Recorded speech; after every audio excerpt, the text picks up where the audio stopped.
une vidéo flash pour déterminer si un nombre est divisible par 8, et pour cela nous allons utiliser le critère de divisibilité qui nous dit qu'un nombre est divisible par 8 si la somme du nombre formé par ses chiffres des dizaines et des centaines et de la moitié de son chiffre des unités est divisible par 4. Alors c'est un petit peu compliqué, nous allons voir ça sur des exemples, mais d'abord nous allons rappeler le critère de divisibilité par 4 que vous retrouverez dans une des vidéos de cette série.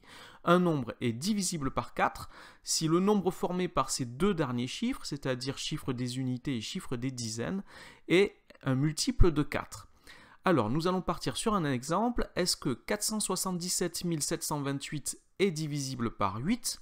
Je vais donc considérer le nombre formé par ces chiffres des dizaines et des centaines, c'est-à-dire 72, auquel je vais ajouter la moitié du chiffre des unités, c'est-à-dire la moitié de 8, c'est-à-dire 4. Ce nombre est égal à 76.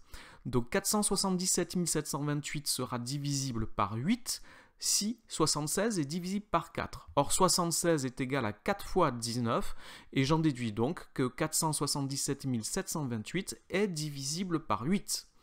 Un deuxième exemple, est-ce que 155 136 est divisible par 8 ? Je considère le chiffre formé par son chiffre des centaines et des dizaines, c'est 13, auquel je vais additionner la moitié du chiffre des unités qui est 6, et donc j'additionne 13 et 3, cela est égal à 16, 16 est égal à 4 fois 4, donc 16 est divisible par 4, et j'en déduis que 155 136 est divisible par 8.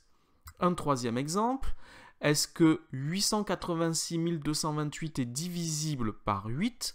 Je considère le nombre formé par le chiffre des dizaines et des centaines, 22, auquel je vais additionner la moitié du chiffre des unités qui est 8. Je vais donc poser 22 plus 4. 22 plus 4 est égal à 26.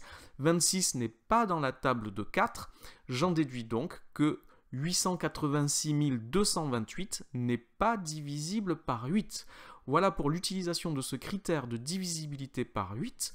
Merci d'avoir regardé cette vidéo. N'oubliez pas de lui donner un j'aime, de vous abonner à la chaîne. Merci, au revoir.